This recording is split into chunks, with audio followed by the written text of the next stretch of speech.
Hello all, our team members are Altamash, Varun, and Vishal, and today we will be discussing our work this semester on the logo detection and classification project with Proofpoint. The basis of this project is to better defend against phishing, which is the fraudulent impersonation of a legitimate source. Usually a phishing attack is done through an email that links a recipient to a malicious web page designed to trick them into revealing their confidential information. Phishing is a highly common and dangerous cyber attack and was the cause of 93% of breaches in 2017. As we'll see in a few examples, attackers will often employ logos in phishing emails and websites to appear more legitimate, though sometimes these may be distorted. By creating a logo detection and classification model, we aim to identify the brands that are being impersonated on a potentially malicious website, better enabling these brands to protect their customers and reputation.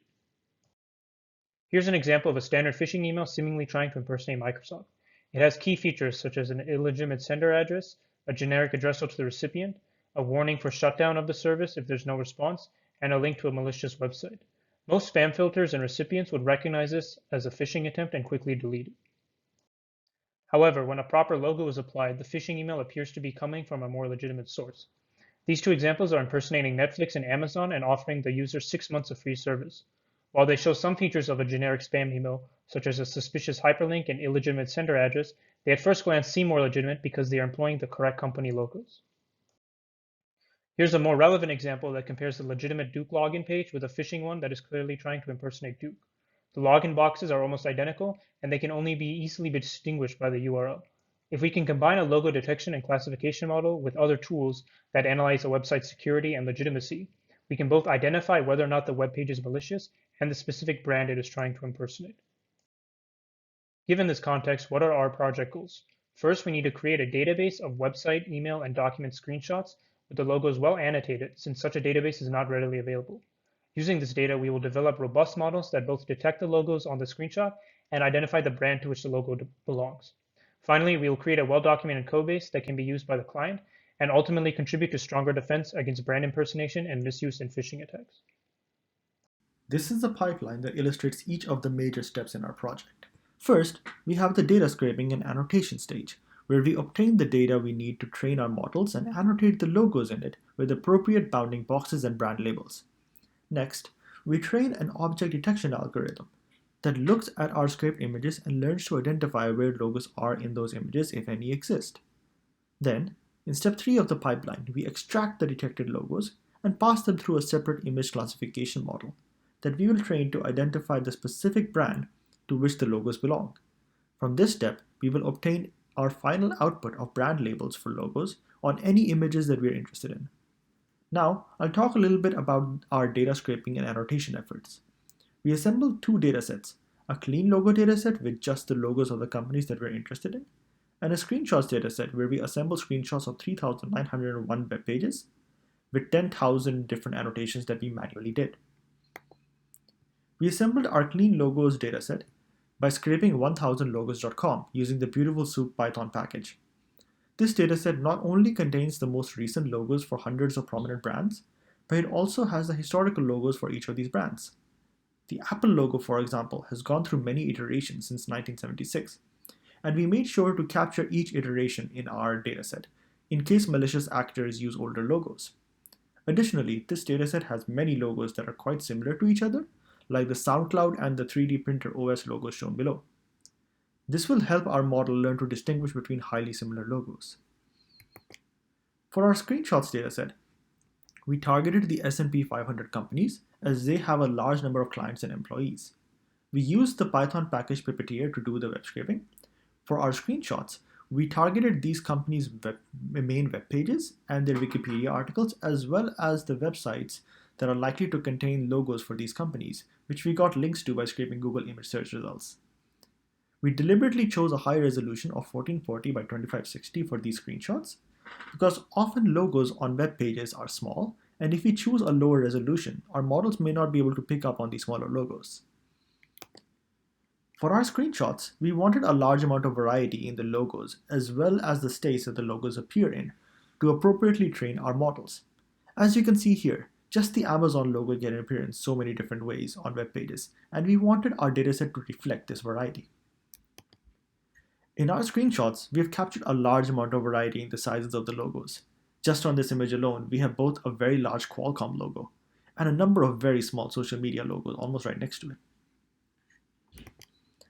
Our screenshots also have a lot of variety in the count and location of logos on a web page. Just on this image alone, we have at least a dozen logos spread all over the screenshot. On average, we've seen about 3.3 logos per image. We have many screenshots where logo density varies significantly. On this screenshot, for example, on the top left, the Pinterest logo stands quite distinctly, but in the bottom left on this image, we have many logos densely packed together. We want our model to be able to identify logos that may not be completely clear, so we also have lots of screenshots with darkened logos, as well as screenshots with logos that are occluded. See the bottom right on this image. We even have 375 screenshots with no logos whatsoever, many of which look like just a typical web page. For our annotation, we use the Label IMG software and the Pascal VOC annotation format. We chose Pascal VOC because it can easily be converted to any other annotation format.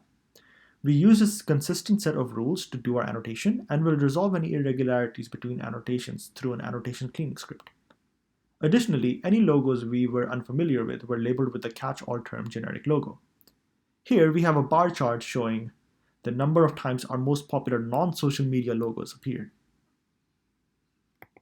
And here we have a pretty standard example of any one of our annotations. You may have noticed that the Raytheon logo on the bottom right is not annotated.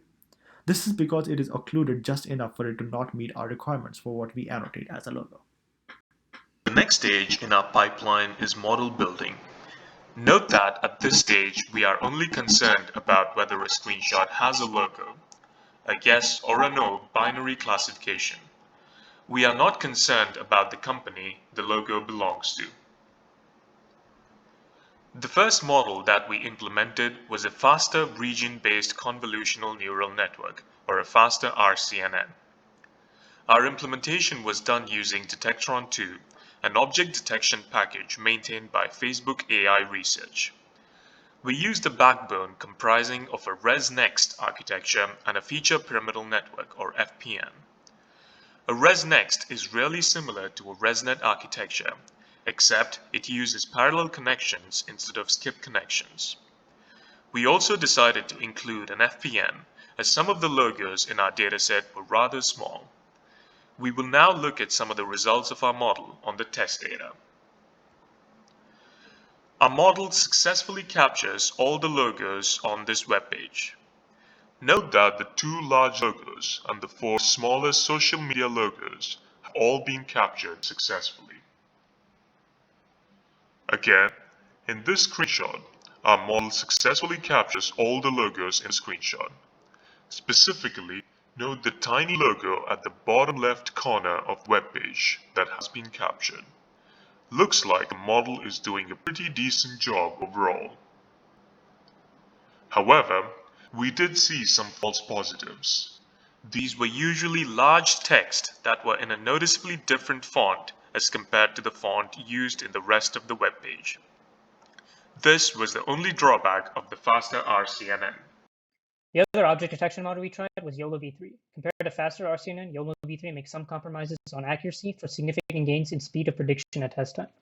We use the open source YOLO v3 implementation by Ultralytics, which also uses the Darknet 53 neural network backbone that was specifically designed by the creators of YOLO v3 for real-time prediction with high speed and accuracy.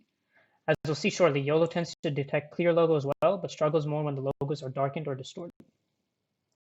In this test example, YOLO performs very well and is able to identify all of the logos on the page clearly, including the smaller social media logos.